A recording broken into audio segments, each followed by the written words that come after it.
Hello and welcome to another Clubs and Corks golf podcast. Luke Taylor here with Bernice and Ben. I'm glad I'm second now. Yeah, but off air. I was first, now I'm second. That's all right. That's all right. That's how I feel in your world. Yeah. Thanks for texting me back from Saturday. You're welcome. Yeah, you're welcome. Just remember to I guess we got to do this, the silly stuff, the subscribe, rate, and review. You got to put your thumbs up. Yeah, and you shit. do thumbs up. Yeah. What else? That's pretty much it. How was Halloween?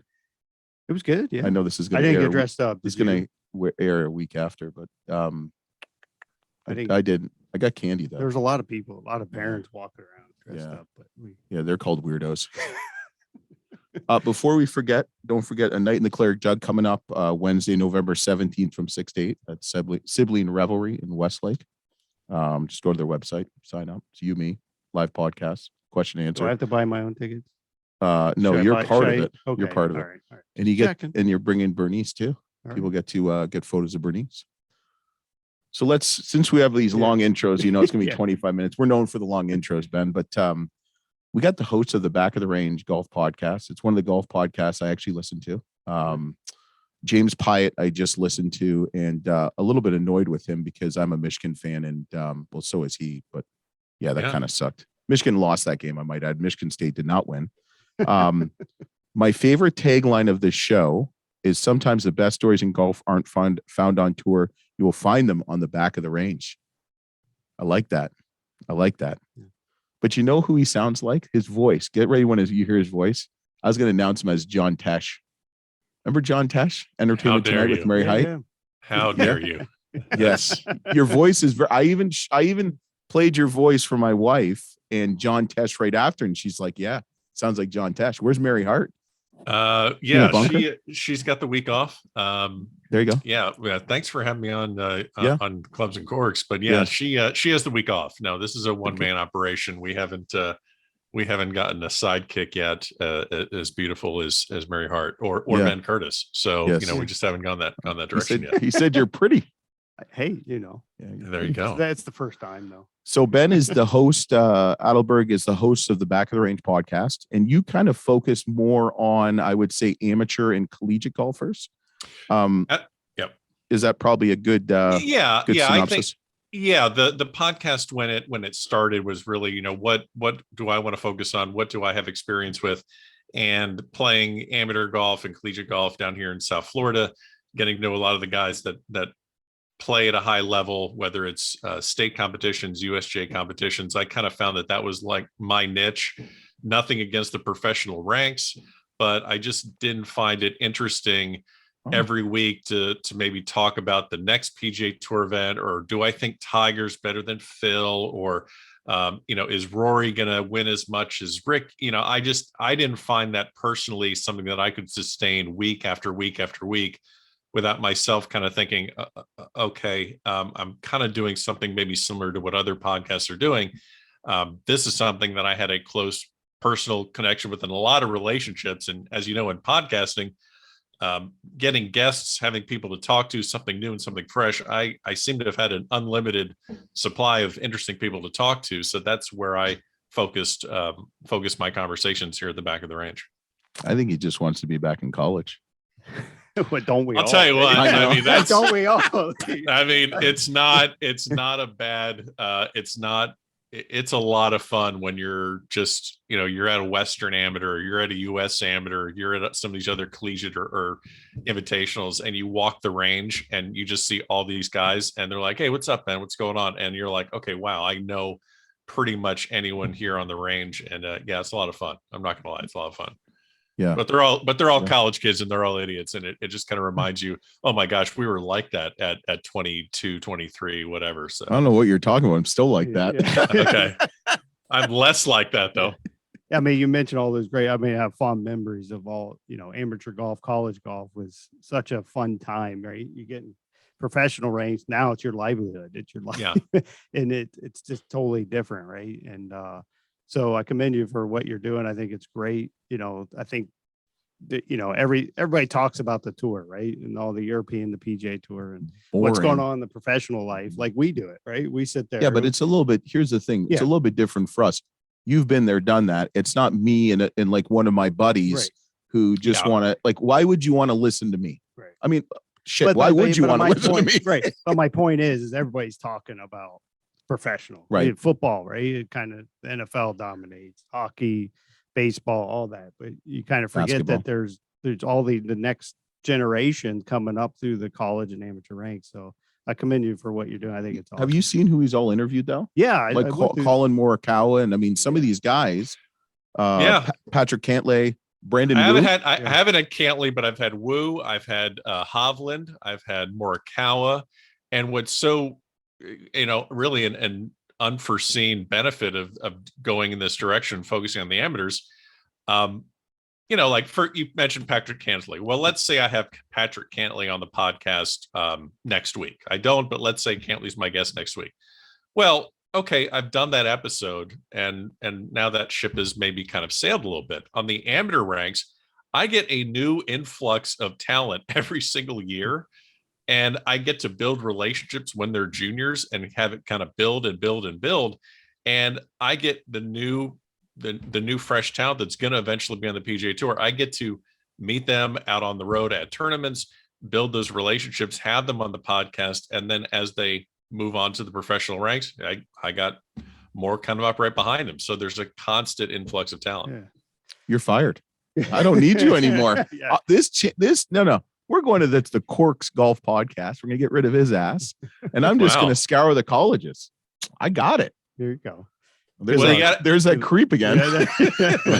Yeah, you got to go out there though. You got to go out there and get in the trenches with him, and it's a lot of fun. And you do, and he does. I mean, you're like you mentioned, you're at. He was at Oakmont. He was at where were you this year? Oakmont, Seminole. Western AM.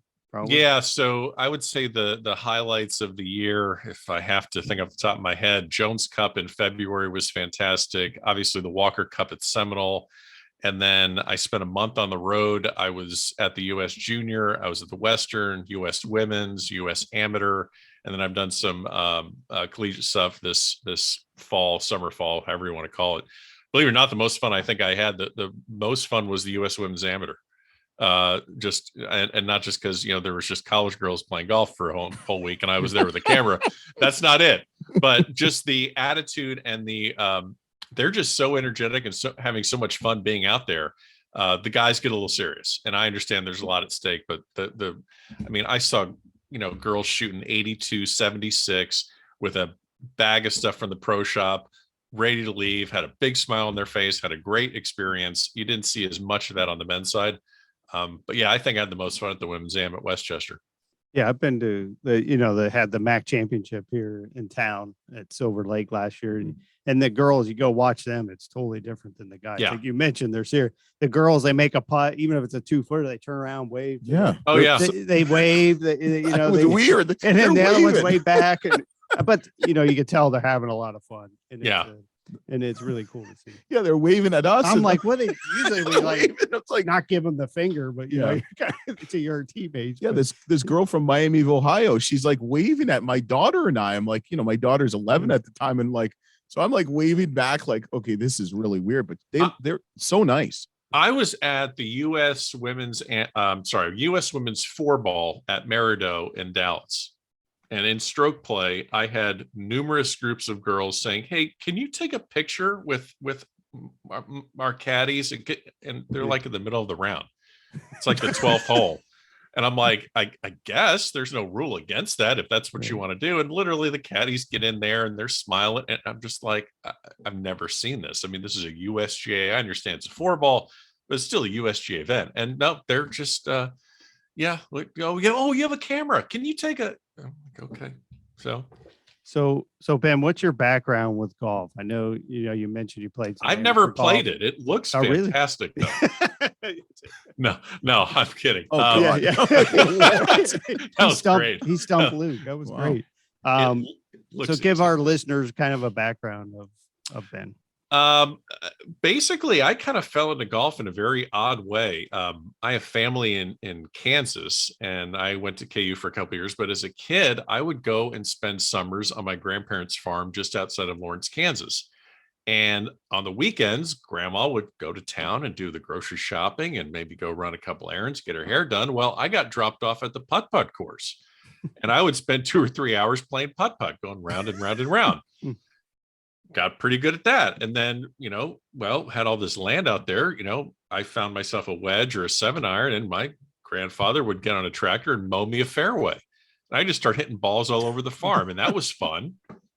Then I came back. I grew up in South Florida, so I came back down to Florida, and my dad was the pawnbroker. And there's a set of clubs in the pawn shop. Here you go. They're just mess around with those, and played like 1 year of high school golf. Liked it, but I really didn't start playing until about 14 or 15. And played 1 year high school golf. Went to KU. Didn't play there. Learned a lot at KU. Not as much during the classes, but a lot was on the weekends and at night with the opposite sex. But after 2 years of, shall we say, a less than stellar academic achievement at Kansas, I came back down to Florida and I was like, well, let me start playing golf again, I guess. Start getting into it. And I was at a driving range, and a guy comes up to me. He's like, hey, because I was hitting driver into the back net of the range. He's like, so what's your story? I said, well, I go to FAU. I take a couple classes. And he's like, well, I'm the head golf coach at St. Thomas University in Miami. His name is David Pizzino. He's not the head coach at UConn. And I said, well, I've been to Miami. I've never heard of St. Thomas. Well, things were put in motion. I got to go to college again, get another shot, got to play on the college golf team, played 2 years, never thought I'd play college golf. And then I took another break from the game, and maybe then I got back into it and then started playing amateur events, and really just started playing probably pretty well around 27, 28. And, played some state amateurs, some state opens, some state mid-ams, qualified for US mid-am in 2012. But really, that was my relationship with the game. I just kind of fell into it. And, I never had that AJGA junior golf experience, didn't have it. Basically anything that these guys had that I interview, nothing like that. Absolutely nothing like that. And that's the beauty of golf, right? You can pick it up at an age and then still play competitively and stuff. It's hard in a lot of other sports. So there's hope for me. Right. Tennis, I guess you could do that, right? Is there an amateur circuit on tennis? I don't play. What's tennis? Yeah. I ate my old self, but golf, I still got a chance. Yeah. Maybe not. And that's the beauty. You could give strokes and play, or, I could never go up against LeBron James and play basketball, right? I mean, well, you could. It'd be funny. It would be funny. I'd run between his legs. It's the chance I have. You could sell tickets to that. So yeah, like 4 people would come. So you get to go to all these great tournaments. Do you get to ever play the courses? I get that question a lot. I've had opportunities to play some of the courses. I was able to play Hoy Lake in 2019 after the Walker Cup. I have played Seminole, not right after Walker Cup, but through relationships with some, I've been able to play there after I had Jimmy Dunn on the podcast. I think right now what I'm doing is when I'm traveling to these tournaments, I'm bringing so much gear as far as cameras and lenses, and just there's a lot that I'm traveling with. And after spending 3, 4, 5 days on a golf course for 8, 9 hours a day, and then editing at night, whether it's photo, video, the last thing you really want to do is play golf. Like on that 6th day, you kind of want to just get out of Dodge and just go home and recoup. So, and also I've been a little bit cognizant of the fact that I'm kind of out there doing something that's a little bit unique. I mean, who else is taking photos or video or doing a podcast or doing something like this? I never wanted anyone to think that I'm just doing this so I can get free golf or get to go play somewhere and kind of sneak my way in. So I normally leave the clubs at home and then build the relationships to the point where, hey, it'd be really great to come up to Pinehurst and play CCNC where they had the US Junior. It'd be really great to go back to Westchester. The people of Westchester were so friendly, and they said, you need to come back and play the course. I'd love to do that. There's also, the other thing too, is I spend 8 hours on the golf course for like 4 or 5 days in a row, and I see so much golf. I see so much of the golf course. I get to experience more than if I was just hacking it around for 4 or 5 hours. I get to see the best amateurs in the world play it. So kind of living vicariously through them. I will get around to playing these courses, but right now I kind of get in and get out for the most part. Yeah. That's some good advice for me. Yeah. Get in, get out. Yeah. Get in, get out. Yeah. Just drive around for a couple hours, then leave. It's fine. Yeah. So do you see a lot of people kind of doing what you're doing, the whole podcast, I guess what we're doing too, when you go to a lot of these tournaments, or is it mainly like it's you and like you? Yeah, I don't really record a lot. I don't record episodes at a tournament. As Ben, you'll know this. I mean, any tournament, everyone's on their own schedule. I got to be here. I got to be there. If someone walked up to you and said, "Hey, do you have 5 minutes?" You're like, "Okay." Well, imagine if someone said, "Hey, do you have 45 minutes?" Right.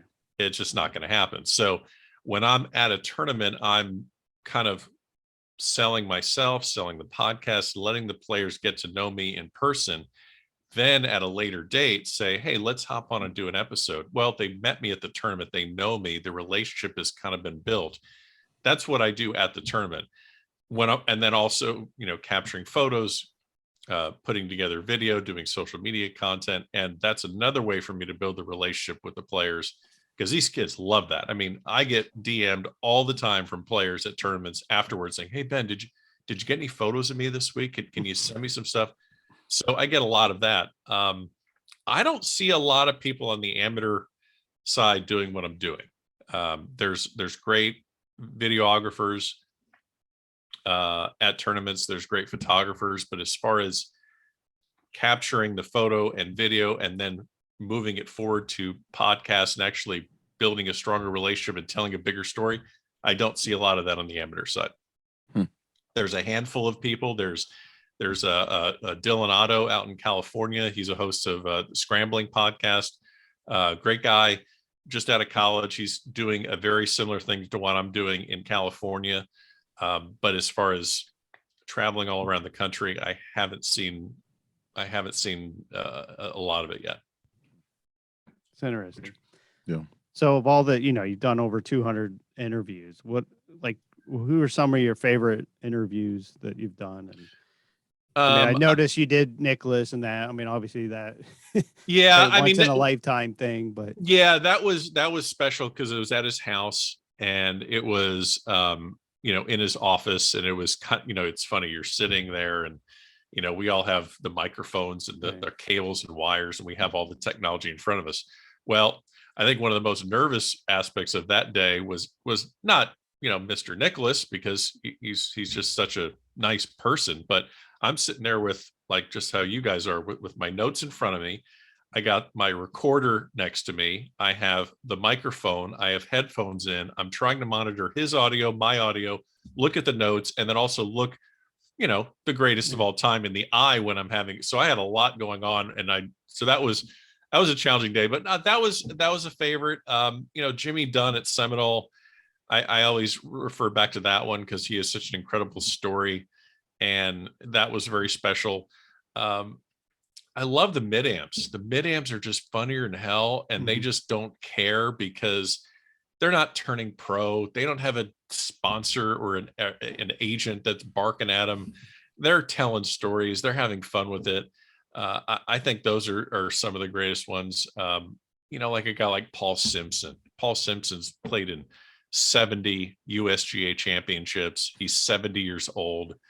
He's an absolute legend. And yeah, that's great. I mean, Walker Cuppers, I think I have about 25, 30 Walker Cuppers on the podcast. They all talk about the Walker Cup as if that is the greatest thing they've ever done in golf.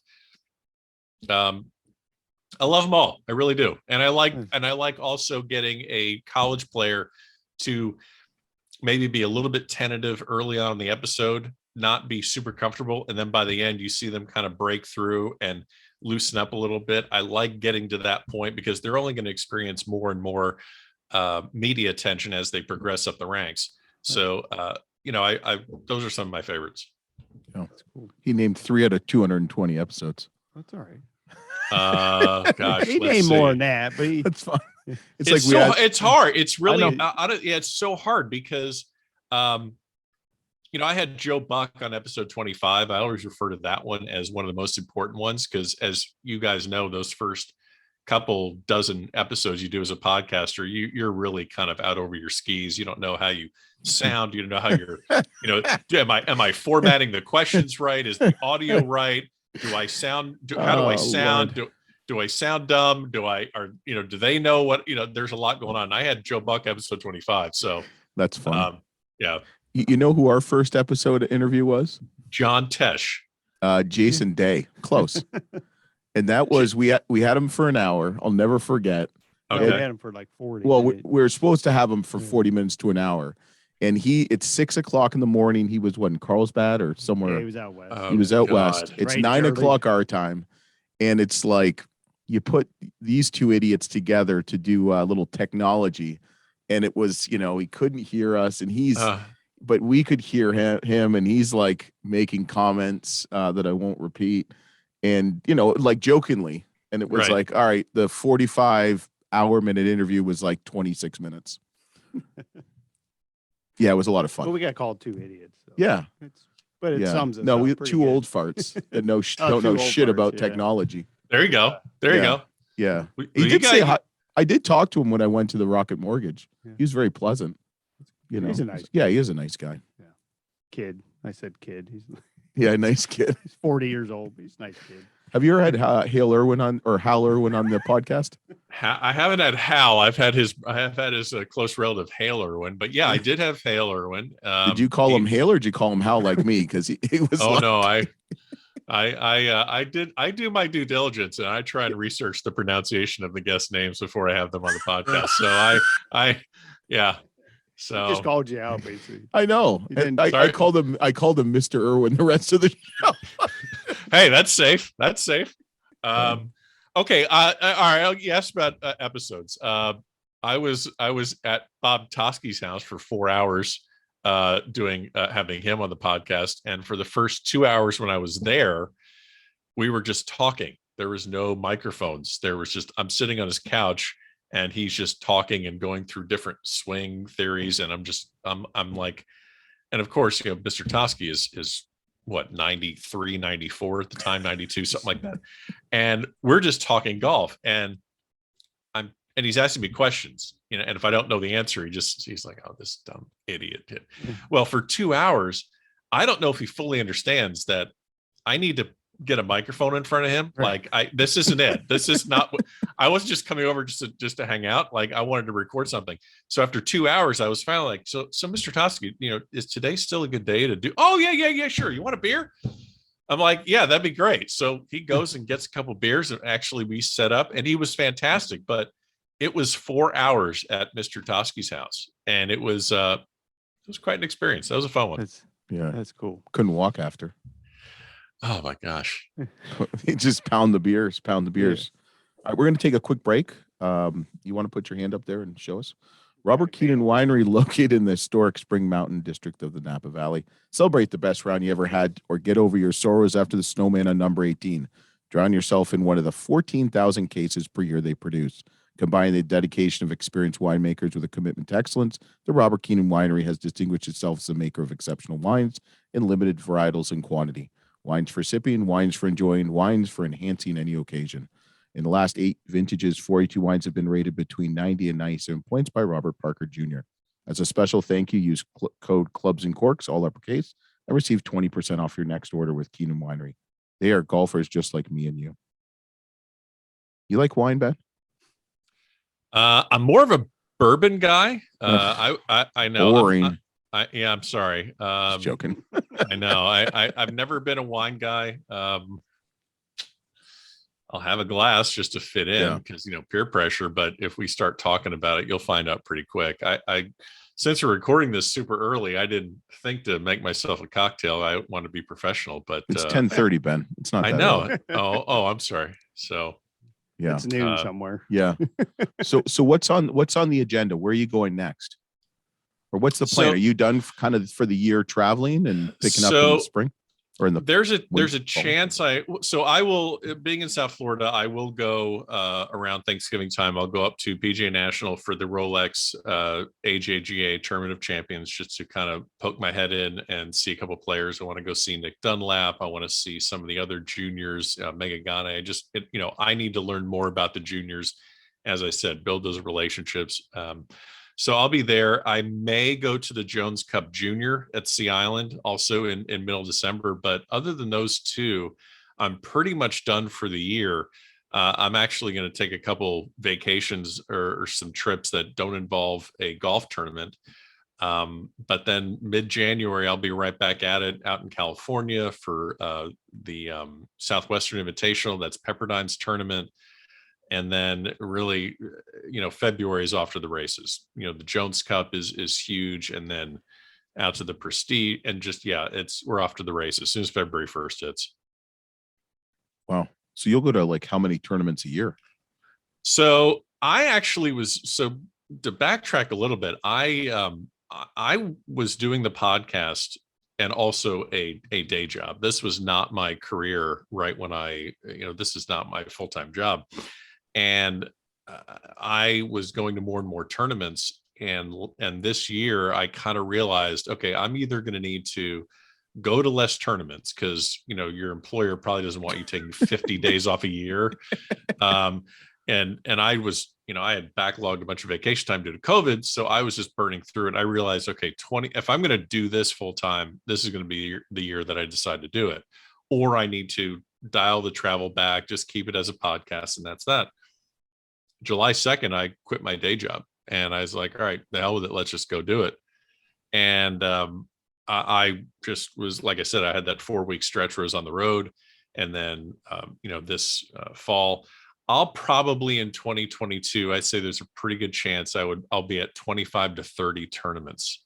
Wow. And I'm pretty sure that's going to be the number, give or take a handful here and there. I'm still, there's some that are kind of etched in stone. I'll definitely be at the Western Amateur. I'll definitely be at the USAM. Still trying to get into that place in Augusta, Georgia to cover some of the amateurs that are going to be playing there, like your buddy Pyatt and Hagestad. So things are kind of in flux, but there's going to be a lot of tournaments I'll be at. Yeah, you need to pick it up so we can make this a full-time job. We can travel so much because I know you want to go back on the tour. That's just what I would do. I was just going to say, that doesn't sound. Yeah. No. Yeah. Come on, man. Let's go. Driving 15 minutes to your studio sounds a lot more fun. I know. So who's the next Ricky Fowler, Tiger Woods? The Ben Curtis. Oh man, who is the next Ben Curtis? I mean, you did win a tournament or two. Yeah, you did play on the tour for a long time. Career, but I'm not going there. It's like, who's the next Ben Curtis? Like, who's the guy out there that no one's heard of, but it's going to be a stud? I mean, it's so incredibly hard because there's guys that are winning a lot, and there are guys that are doing fantastic in the collegiate ranks. And as you know, that means absolutely nothing as soon as they turn pro, and it means nothing. There's guys you look at. I look at a guy like a Pearson Cootie, and even Parker. I mean, Parker's won a collegiate tournament. He's played a PGA Tour event. Those guys just look like they can physically dominate golf courses, and they just hit it so far. They're so strong and they're so grounded, and obviously have the lineage with their grandfather and their dad, and just they seem like they are destined to make it on the pro ranks. But who knows? Is Cole Hammer going to be for real when he gets on the pro ranks? He's done incredible things on the amateur side. It's just so hard to tell. But I think those are some names. One guy who I'm really impressed with, who actually just played in Bermuda, is Ludwig Aberg. He won the Jones Cup last year. He's at Texas Tech. And when people ask me, like, okay, who has the best swing in college golf? Well, obviously that's subjective. Everyone has something visually they are attracted to as far as a golf swing.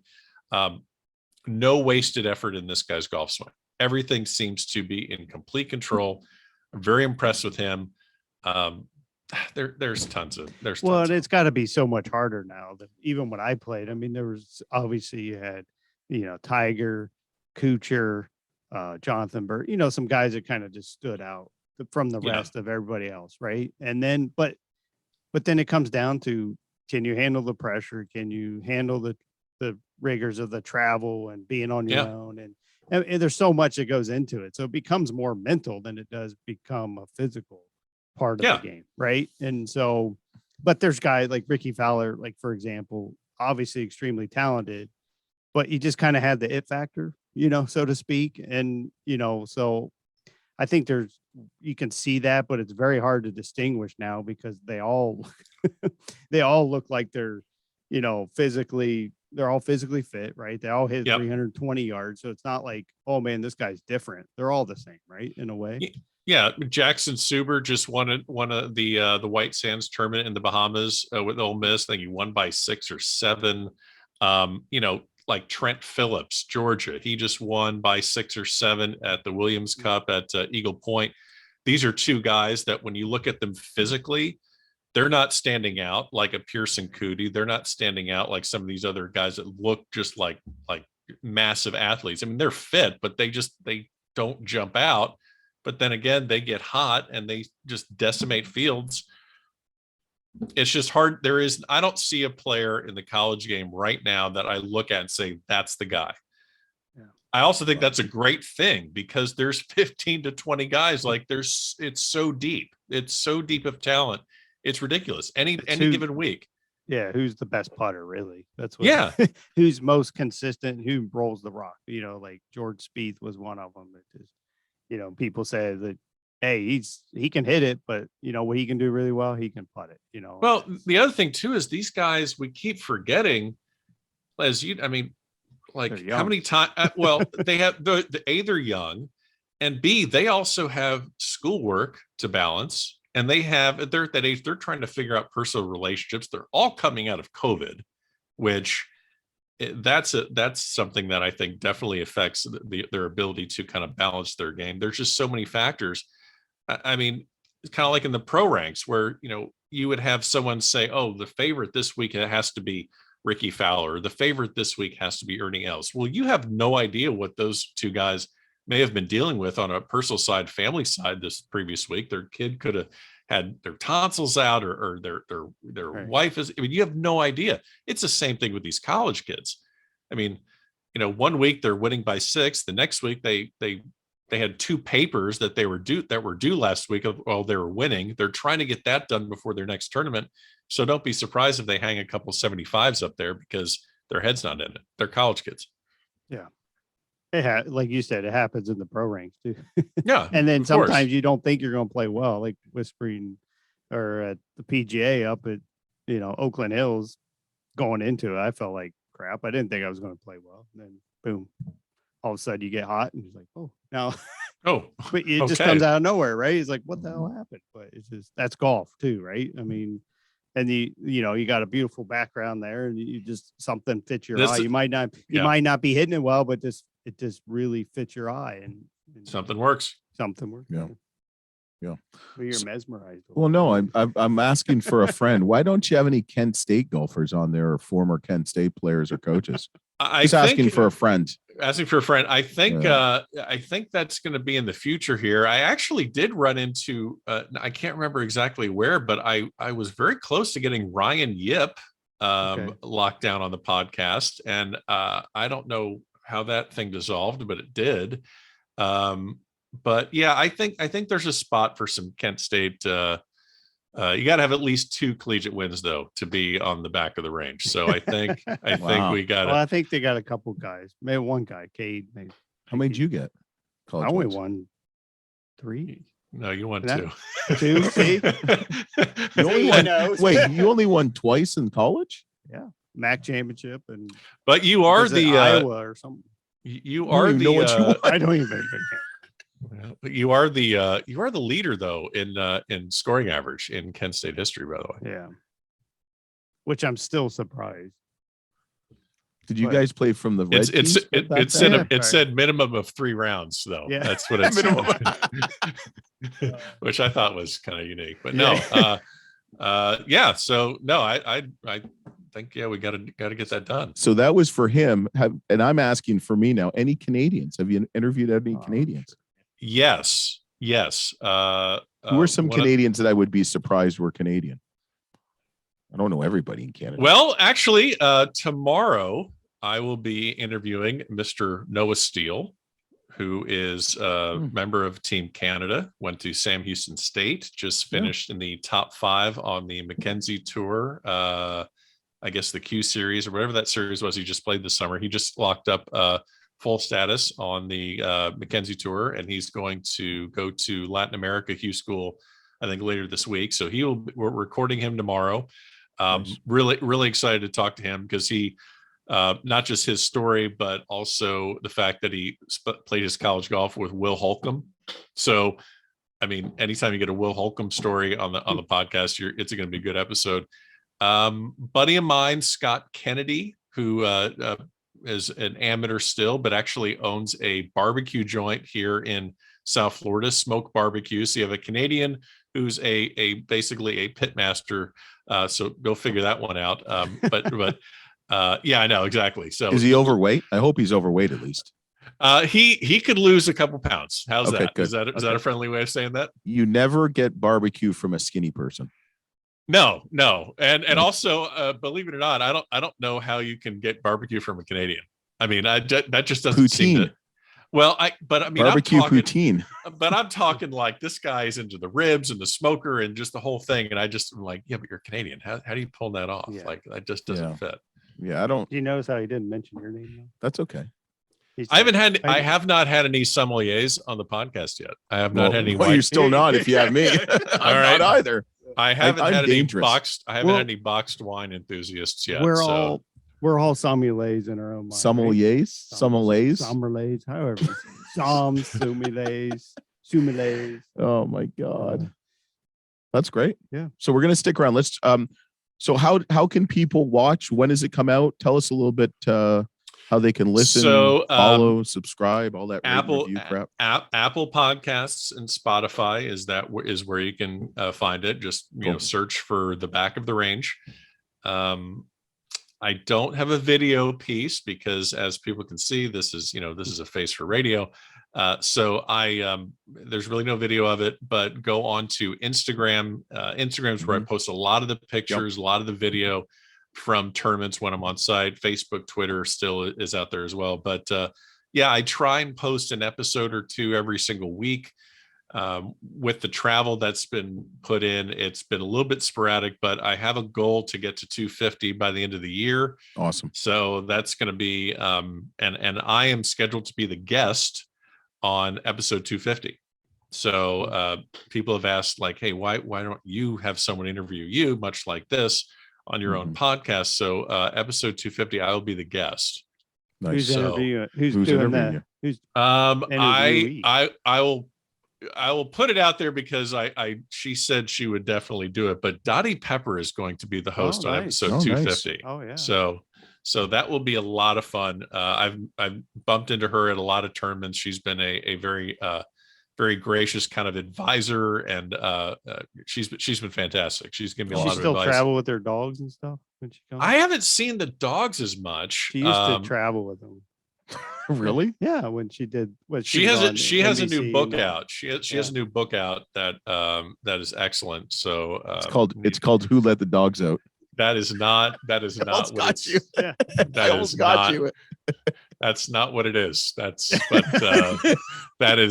possibly the sequel. But no, it's about her longtime instructor, Mr. Pulver. So awesome. So stick around with us. Thanks for listening, Ben. Thanks for joining us. Absolutely, this is fun. Yeah, so we're gonna do a little Patreon section with Ben. Some little deep dark questions, 9 quick questions that. What? Yeah, this is fun. It's quick and fast. Join that on www.patreon.com/Clubs and Corps. Remember to subscribe, rate, and review. You can find us on Apple Podcasts, YouTube. He says we're pretty because he says we got the YouTube, or at least you are. Someone told me I have a face for podcasting. We can put a vote out. Yeah. So join us next week on the Clubs and Corks Golf Podcast.